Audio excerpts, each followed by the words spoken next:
In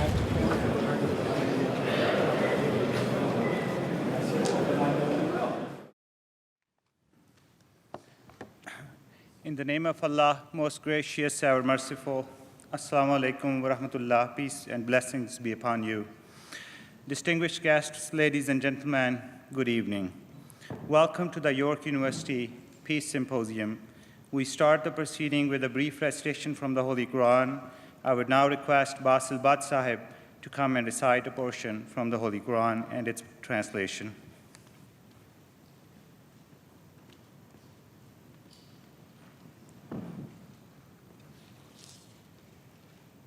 Assalamu alaikum wa rahmatullahi wa barakatuh. May the peace, mercy, and blessings of Allah be upon you all. أعوذ بالله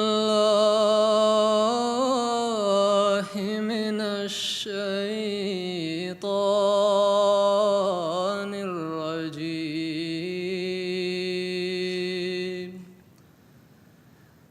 بسم الله الرحمن الرحيم. يا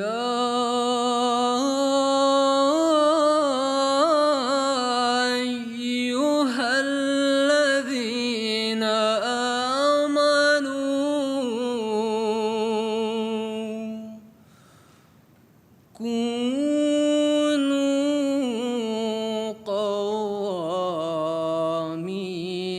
لله شهداء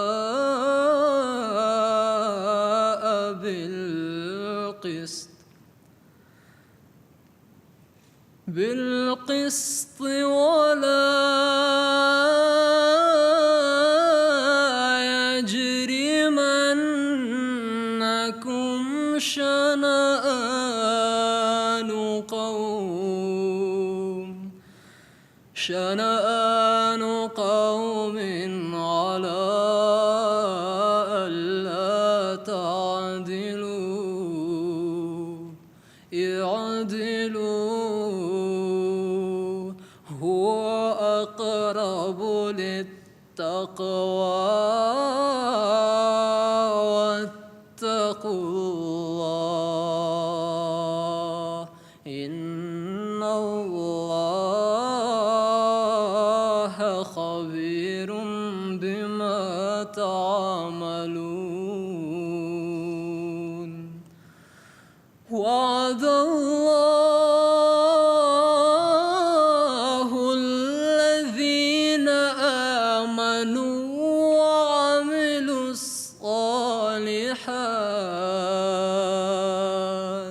وعملوا الصالحات لهم مغفرة وأجر عظيم. والذين كفروا وكذبوا بآياتنا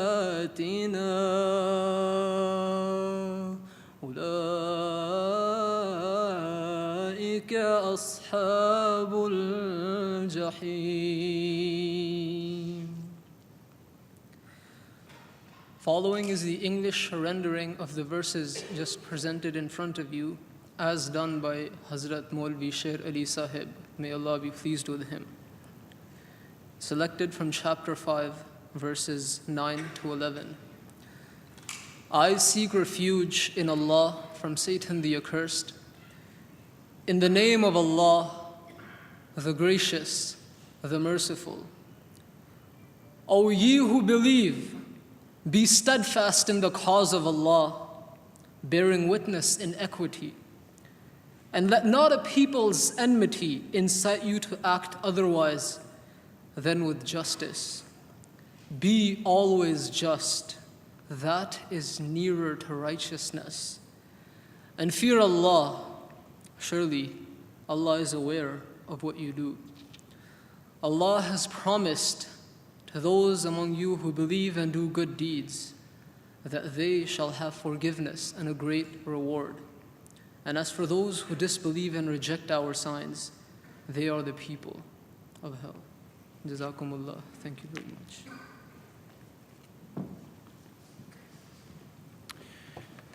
Thank you.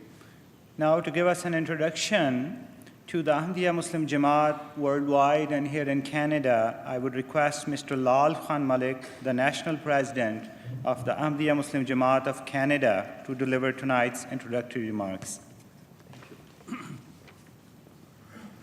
Assalamu alaikum wa rahmatullahi wa barakatuh. Peace be upon all of you.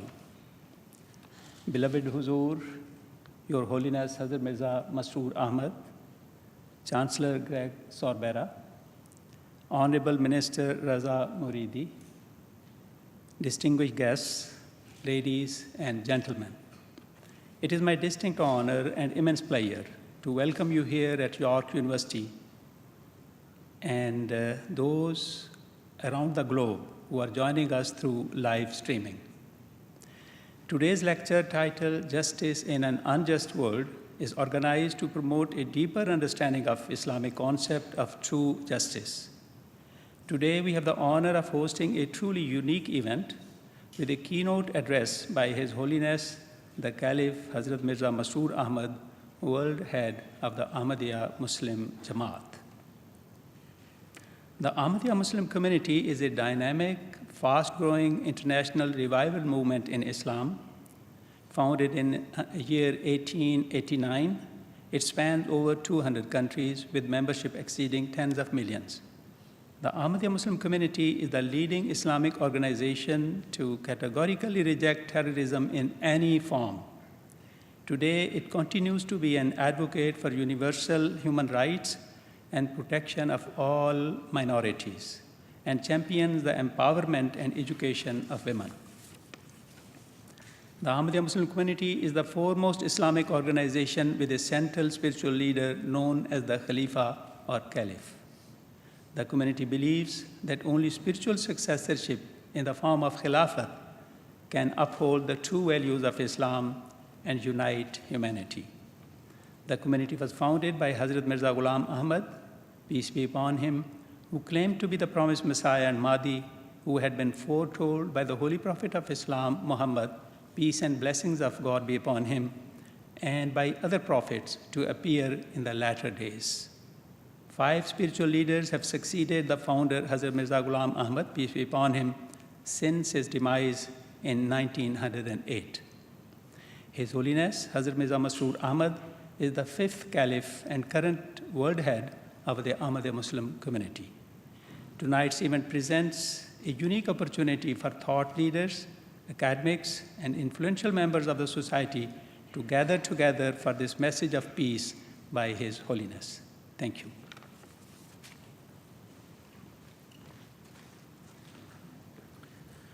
Thank you, Mr. Lal Khan Malik.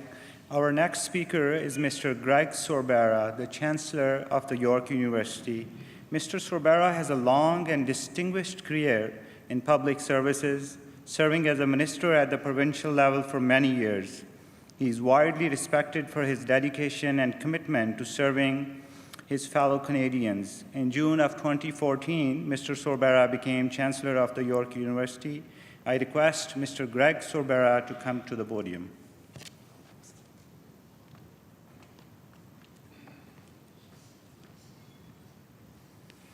Assalamu alaikum. Your Holiness, on behalf of York University as its Chancellor, I am thrilled to welcome you to this campus, and I am awaiting your remarks. I think that most of you know in this audience that His Holiness has been the spiritual leader of the Ahmadiyya community since 2003. In that capacity, he has the burden of seeing to the spiritual well-being of millions and millions of Ahmadiyya Muslims around the world.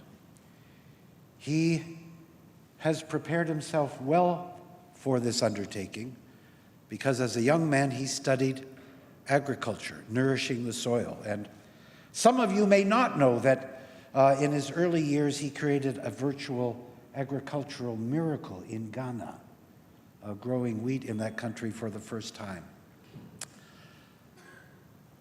Your Holiness, this 50th anniversary of the community in Canada is a fantastic milestone.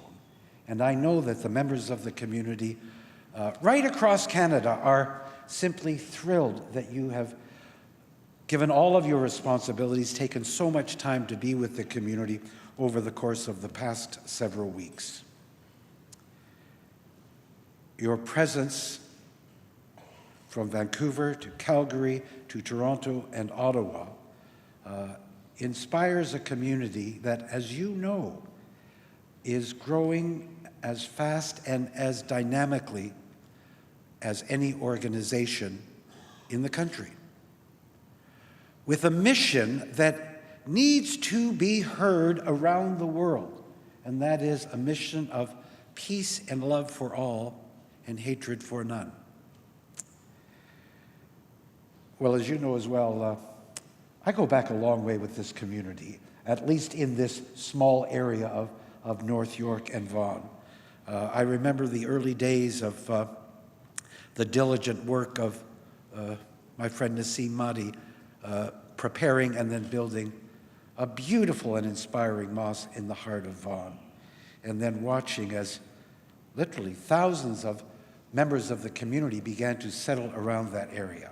And more importantly, the impact, the positive and powerful impact that the community has had on the life, the social life, the community life, the spiritual life of the area, not just in Vaughan or in York region, but right across the province. We all look forward to hearing your remarks this evening. I think for me, as the Chancellor of this university, I am thrilled that you are here to speak in this hall on this campus. And I pray that your words inspire the mission of love for all and hatred for none. And thank you for allowing me to share this podium with you this evening. Merci beaucoup.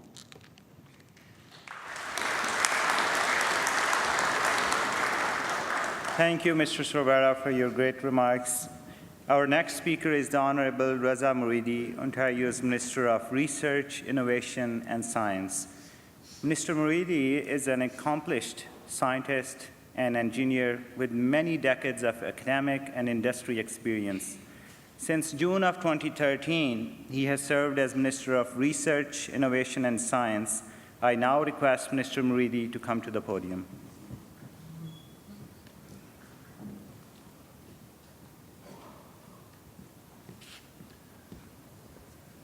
Well, thank you very much. And, Your Holiness, Chancellor Sorvera, ladies and gentlemen, it's truly a great pleasure and privilege on behalf of Premier Kathleen Wynne and the Government of Ontario, most warmly extend my welcome back to Ontario, to Your Holiness. So we are always pleased, Your Holiness, to host you in our beautiful province of Ontario. And we look forward for your many more visits in the future to the City of Toronto and our province of Ontario. As you know, Your Holiness, the province of Ontario and our country, Canada, embraces the multiculturalism. Freedom of thought, freedom of belief is one of the principles that in Canada we practice. There are more than 200 languages spoken in our City of Toronto and in this province, and many more religions, faiths are practiced by citizens of Ontario and indeed our country, Canada. We are so blessed to be Canadians, where we can practice our religion, whether it is Islam, any branches of Islam, or Christianity, Judaism, or any other, or Hinduism, Buddhism, any other religions. This is the beauty of Canada. Some years ago, I put forward a motion at the Ontario Legislature proclaiming February 21st as the International Mother Language Day in Ontario. And some of you may know that the origin of this movement goes back to Dhaka, Bangladesh, where the Pakistani army in those days killed a number of students who were advocating for keeping their own language, Bengali, in Bangladesh. So as a result of that, of course, International Mother Language Day was created by the United Nations, UNESCO. And I had the pleasure and honor of bringing that motion to Ontario Legislature to proclaim International Mother Language Day in Ontario as well, which was passed unanimously by all members of the Parliament at that time.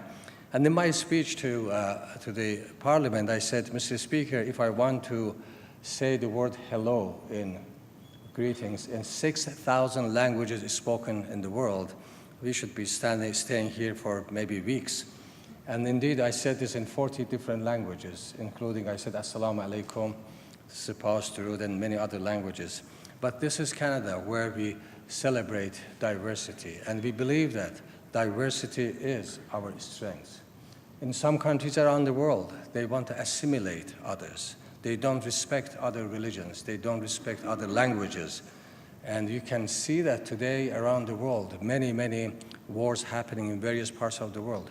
The origin is in nationalism, is in dogmatism about religions, not having respect to languages and culture and religion practiced by other people. We see this in our own religion, my own religion, Muslim. I was born as a Muslim. And we see this in the Middle East, for example, what's happening there.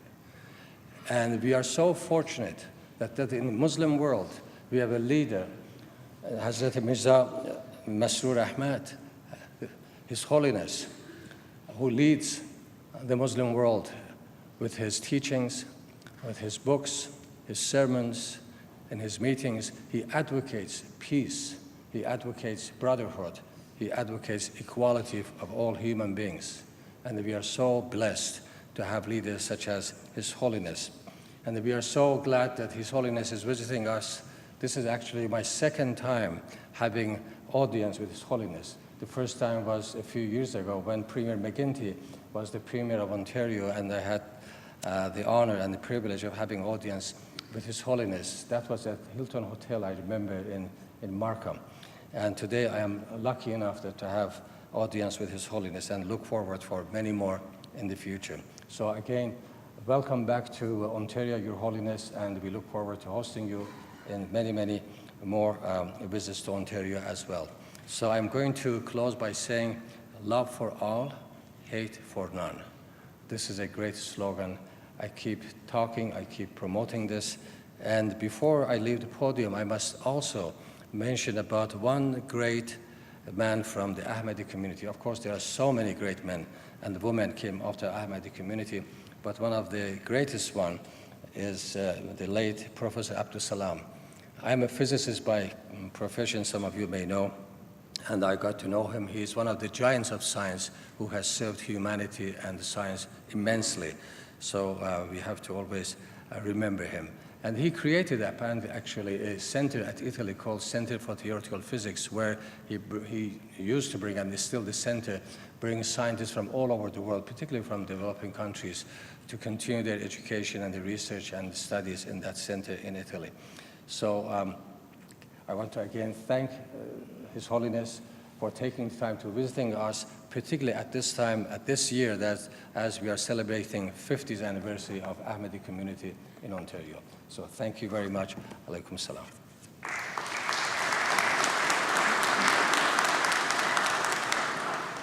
Thank you, Minister Muridi, for your beautiful remarks. Ladies and gentlemen, in many ways, tonight's event is historic in nature.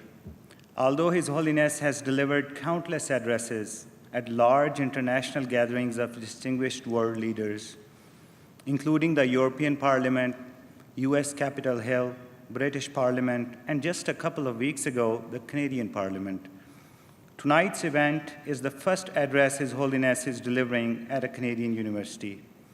That His Holiness has chosen York University to deliver his invaluable message is a source of great distinction for the Ahmadiyya Muslim Jamaat of Canada. One of the most important undertakings His Holiness is carrying out is his persistent and tireless effort to bring the attention of humanity towards the utmost importance of establishing world peace. At this most critical time, in which the world is at a great unrest, it is this purpose again that has brought His Holiness to address us here today. So, without further ado, we now arrive at the keynote address by His Holiness titled Justice in an Unjust World.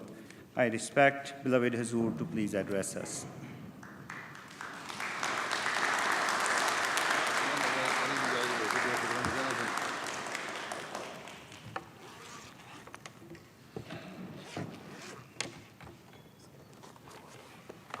Bismillahir Rahmanir Rahim. In the name of Allah, the gracious, ever merciful. All the distinguished guests, Assalamu alaikum wa rahmatullahi wa barakatuhu. Peace and blessing of Allah be upon you all. Today, the world around us is constantly evolving and advancing. Unquestionably, in the past few decades, the world has moved forward in leaps and bounds in terms of technological development. Every day, new forms of modern technology and scientific advancement are being developed. Progress is being made in many spheres of our life. For example, modern form of communication and electronics are continually progressing at a rapid rate. The research and development taking place is bringing ease and comfort to our daily lives. This proves that human beings have been able to use their intelligence and minds to move forward and to increase productivity, efficiency, and personal comfort. However, it is a cause of deep regret that at a time when humanity is progressing at such a rapid pace, it is also moving further apart and becoming increasingly divided. The peace and stability of the world is being jeopardized and put at risk on a daily basis. In some countries, the leaders and governments are failing to fulfill the rights of their people and are inflicting grave cruelties and injustices upon them. In response, members of the public are rising up in opposition, and so rebel groups have formed. Furthermore, conflict zones are fertile breeding grounds for terrorist groups and extremists. And so such groups have taken root in many countries.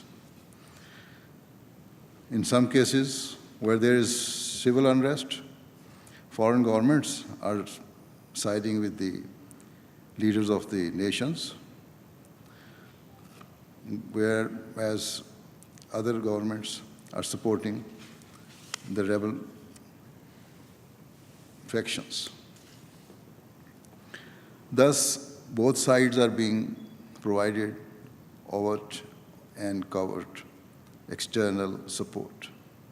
And the results are there for all to see. Bloodshed, violence, and merciless killing of innocent people. Where modern technology has been a force for good, it has also been used as a force for evil and destruction.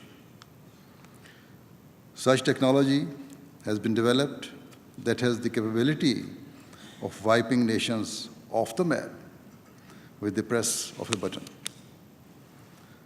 I am referring to the development of weapons of mass destruction that are capable of inflicting the most unimaginable horrors and destruction and devastation. Such weapons are being produced that have the potential to destroy not only civilization today, but to also leave behind a legacy of misery for generations to come. In the world today, we witness double standards and hypocrisy at so many levels of society.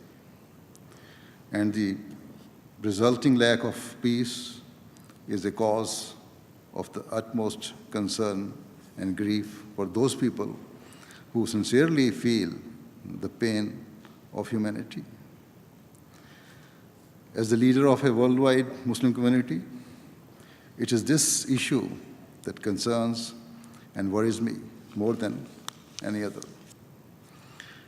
As a Muslim leader, it is a source of grief to me personally that the disorder taking place today is centered around so-called Muslims and is being associated with Islam.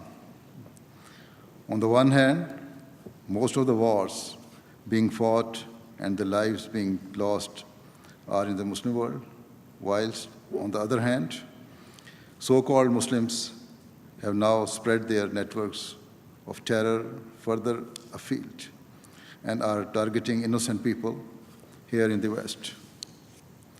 It is a tragedy of the very greatest proportions that such people seek to falsely justify their hate-filled and evil acts in the name of Islam.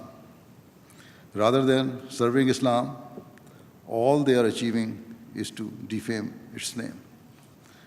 The truth is that the very meaning of the word Islam is peace, security, and love. Given this, we have to accept that either the deplorable acts of terrorists and extremists are entirely against the teachings of Islam, or alternatively,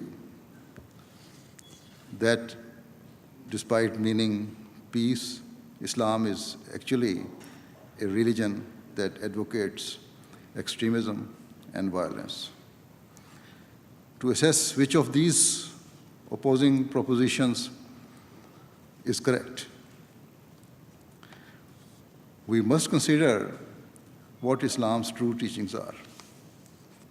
We must look to the primary source of Islam, its holy book, the Holy Quran, and furthermore to the conduct and example of its founder, the Holy Prophet Muhammad, peace and blessing of Allah be upon him.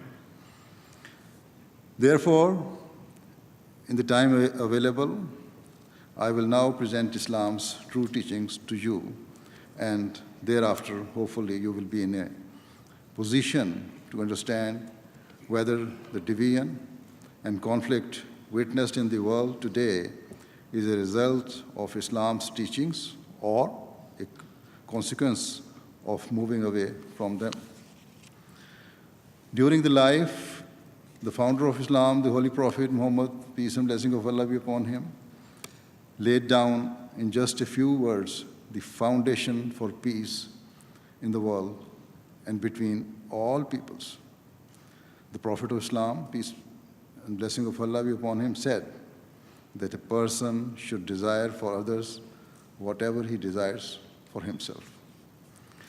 I believe that this timeless principle is as true today as it ever was in the past.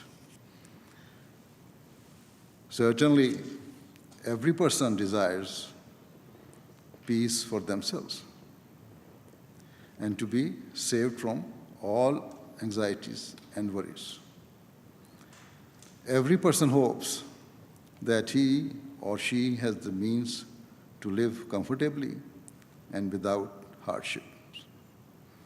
Every person seeks good health so that they can enjoy their lives free from pain or difficulty. Every person craves good standing in their community and respect of others. In a similar vein, every government and every nation also seeks such prosperity.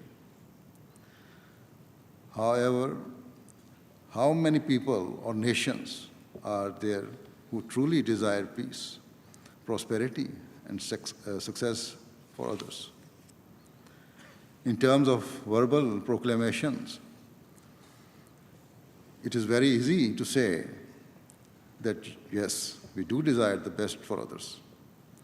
However, in practice, it is much more difficult and challenging.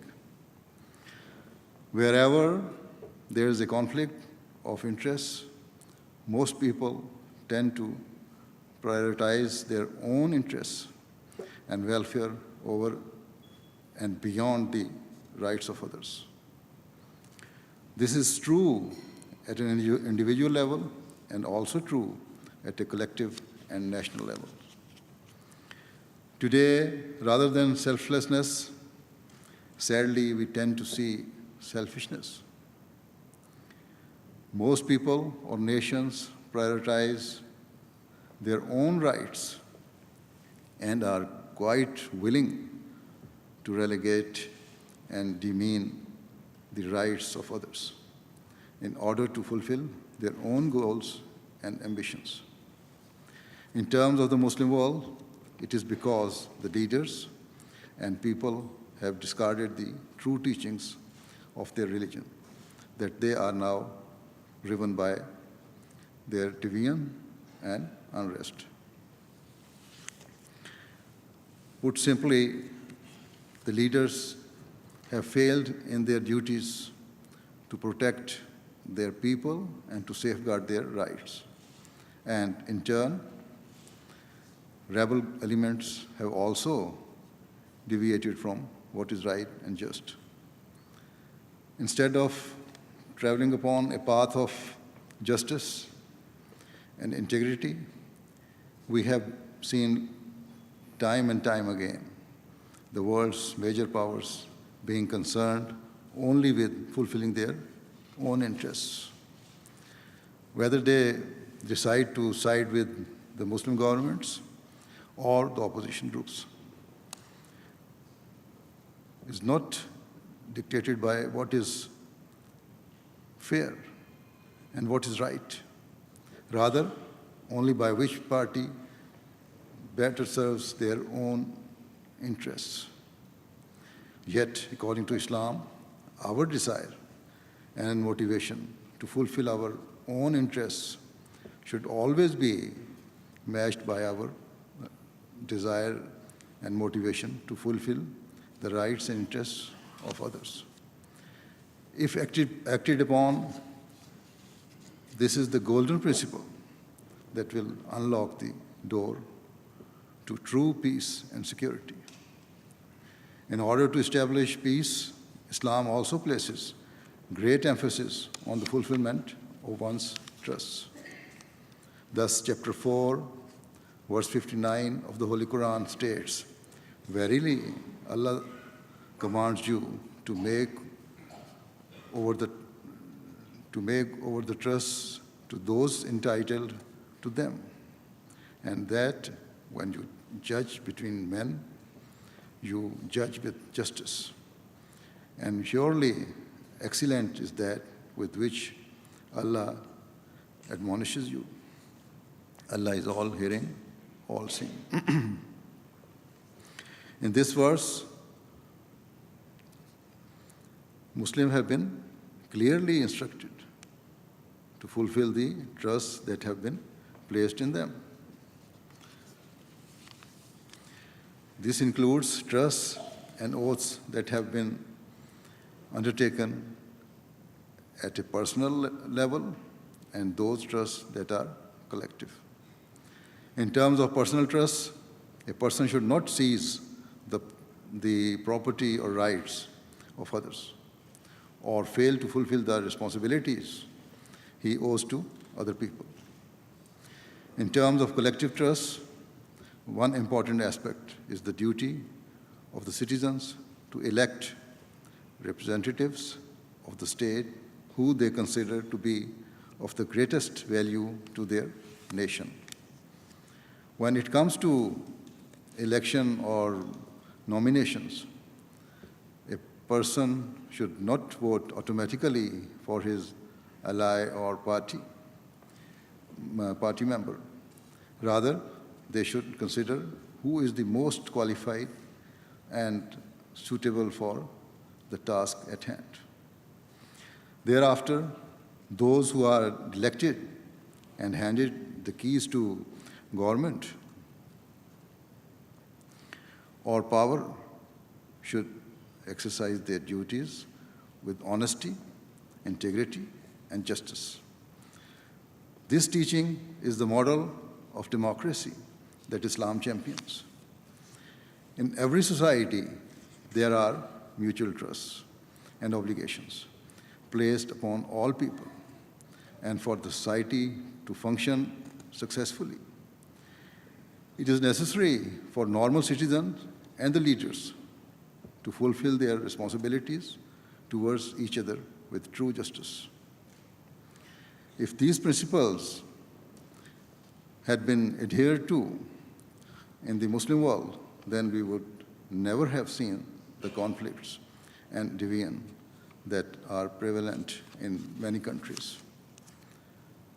I personally believe this Quranic principle to have universal value and to be of benefit across the world and not just in Muslim countries.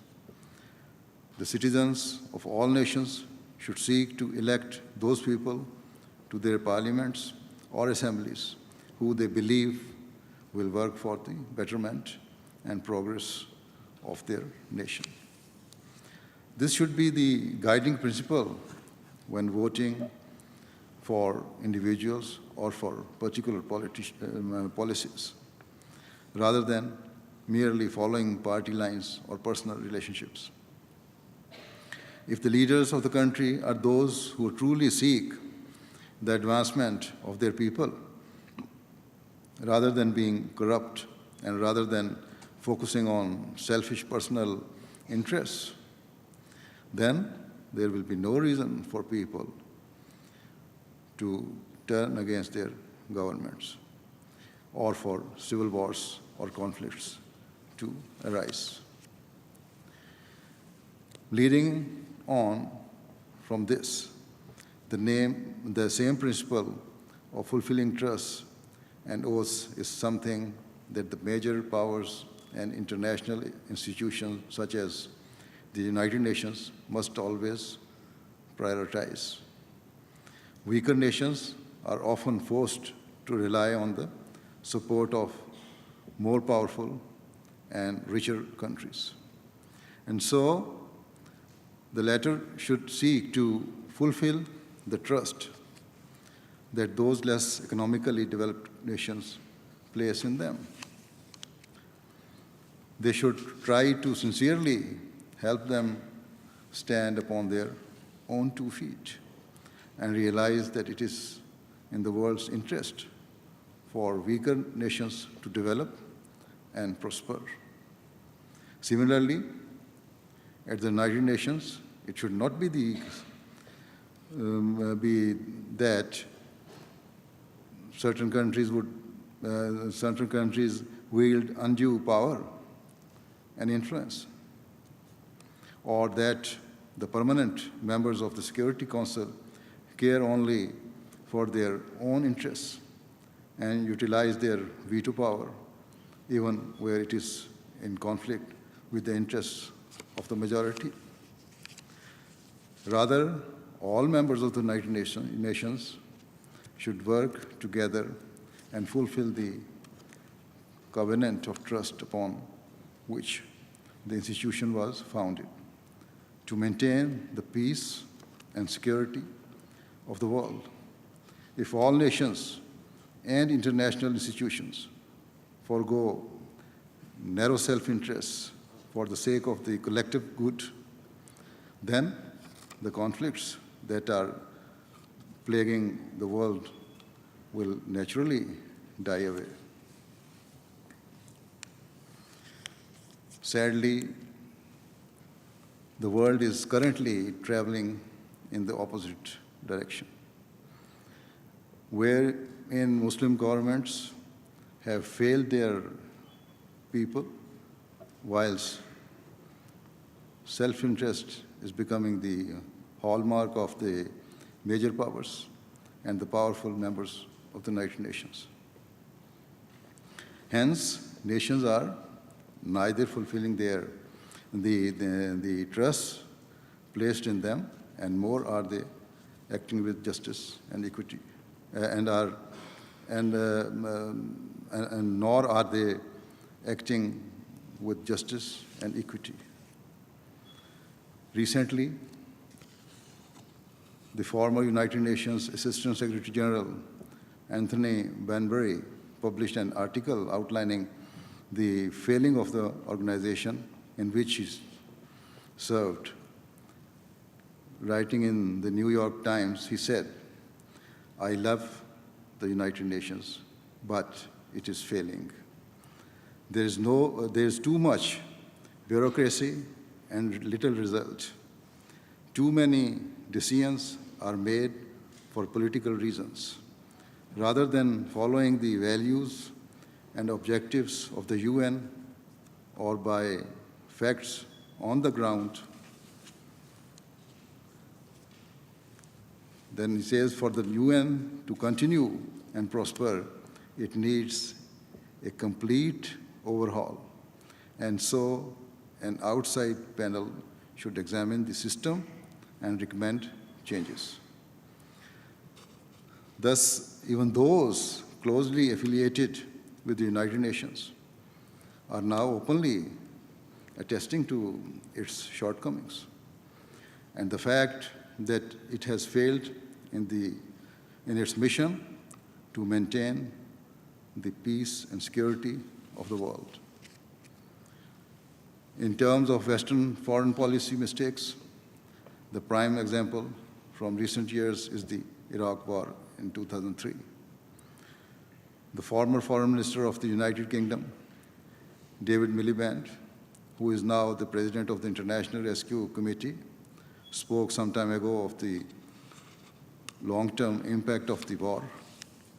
Speaking about the continued instability and terrorism in Iraq during an interview with the Observer, Mr. Miliband said, "It's clearly the case that the invasion of Iraq, or more importantly, what happened afterwards, is a significant factor in understanding the current situation in Iraq." When asked if Saddam Hussein would have been able to hold Iraq together and to keep it free from the likes of Daesh, he admitted that this was a distant possibility. This was the admission of a former British parliamentarian who had voted in favor of the Iraq War. Similarly, a well-known newspaper columnist, Paul Krugman, recently wrote in the New York Times that the Iraq War was not an innocent mistake, a venture undertaken on the basis of intelligence that turned out to be wrong. The public justifications for the invasion were nothing but pretexts, and falsified pretexts at that. Hence, even those who initially supported the Iraq War or who have been advocates for the United Nations have been forced to admit that mistakes and the grave consequences of their actions. There is no doubt that such injustices have shattered the foundations of world peace and have enabled terrorist groups such as Daesh to take root and grow. These groups are now not just a threat to the Muslim world, but to all humanity. However, still, it does not seem that the world is learning from the lesson of the past. Foreign policy injustice continues to be prevalent and is fueling wars in different countries, leading to the deaths of innocent men, women, and children. Certain major powers continue to prioritize their business interests over and beyond everything else, and so are selling extremely advanced weapons to other countries, even where there is clear evidence that such artillery is being used to kill or maim innocent people and to destroy countless lives. What I am saying is nothing new or a secret, but has long been in the public domain. For example, a number of Western countries are continuing to sell weapons to Saudi Arabia that are being used to target the people of Yemen. No Muslim country has large-scale weapons factories that can produce such huge quantities of deadly and sophisticated weapons. And so their only source is the Western world.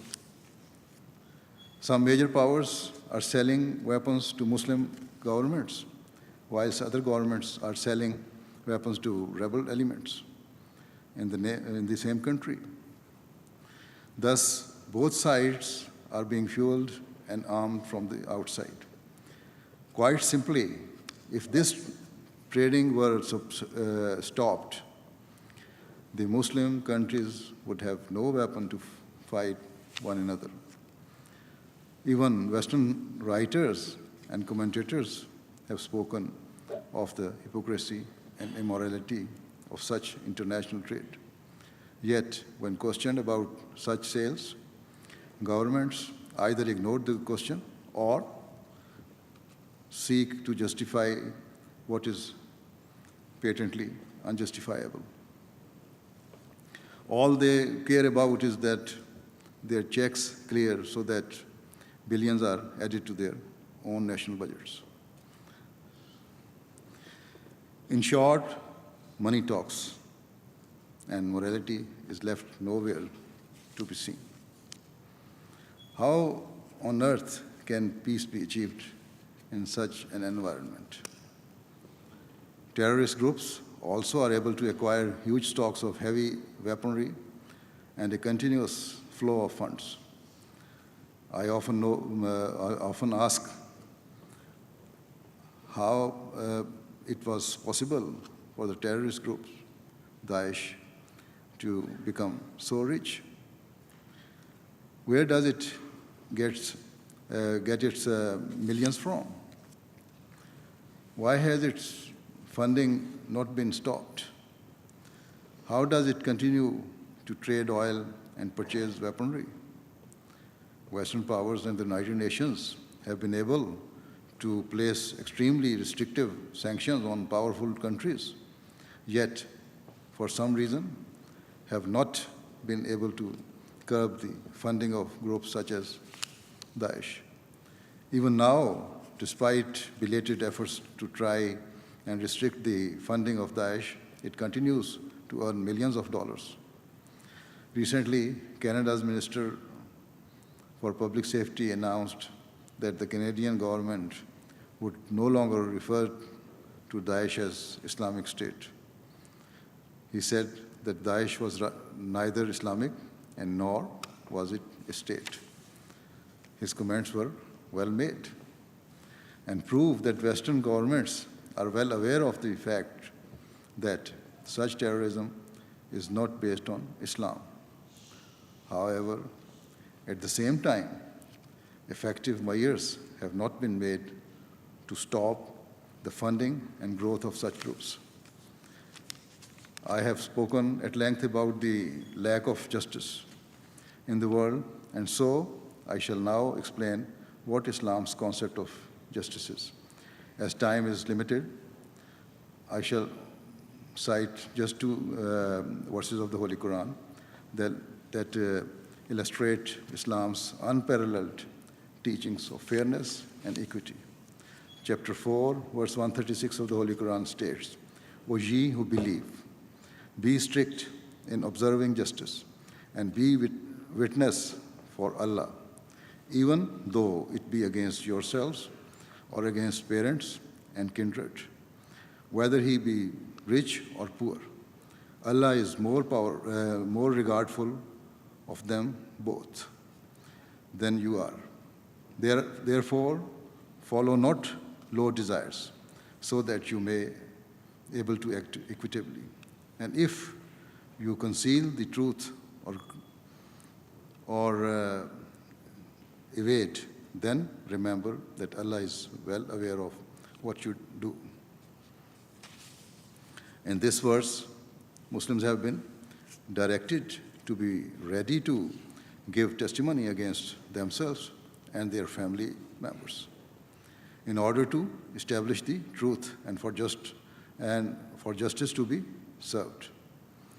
A Muslim's loyalty to the truth must take precedence over everything else. Thereafter, in chapter 5, verse 9 of the Holy Quran, Allah the Almighty states, O ye who believe, be steadfast in the cause of Allah, bearing witness in equity, and let not a people's enmity incite you to act otherwise than with justice. Be always just, that is nearer to righteousness, and fear Allah. Surely Allah is aware of what you do. Having instructed Muslims to be willing to testify against themselves, in this verse, the Quran commands them to be fair and just with all parties, including their enemies and opponents. This is the exalted standard of justice advocated by Islam. And so, if today's Muslim governments are not following this teaching, it is their fault. Hence, it would be entirely unjust and wrong to blame Islam for their misdeeds. Furthermore, I say again that the Western world is not blameless, and it is up to them to set aside their own Western interests and to selflessly work towards a better and brighter future for our children and future generations. If every policy made is based upon the solid foundations of justice and integrity, then automatically the conflicts that have consumed the world will be resolved without recourse to violence, bloodshed, and brutality. If we truly want peace in our time, then we must act with justice. We must value equality and fairness. As the Prophet of Islam, peace be upon him, so beautifully stated, we must love for others what we love for ourselves. We must pursue the rights of others with the same zeal and determination that we pursue our own rights. We should broaden our horizon and look at what is right for the world, rather than what is only right for us. These are the means for peace in our age. From the depth of my heart, I pray that Allah the Almighty grants wisdom to all parties and all nations, so that it is with this selfless spirit that they all work together for the betterment of mankind. With these words, I thank you all. Thank you very much.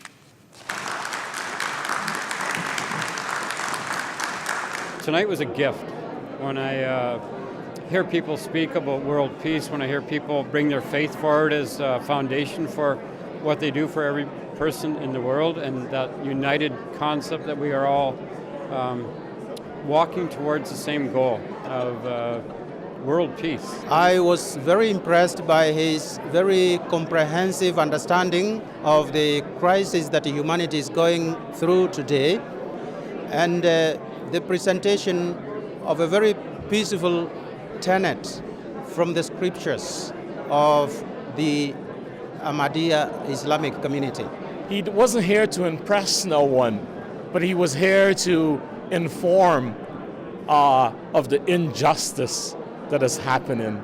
And as he said very beautifully, deeply from his heart, he prays that may mankind come to that realization. I was really touched when he said it's a personal grief on him when he look and read about the news and what's happening in the world. Yeah, that was really resonating in my mind.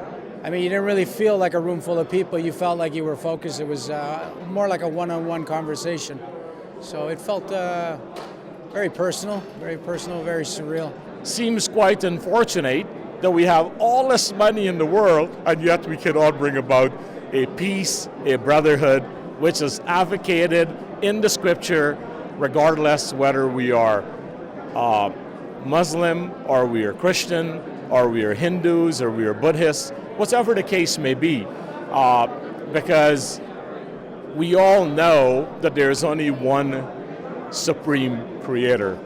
And as in the culture, it is quite obvious that if we love the creator, then why should we not love his creation?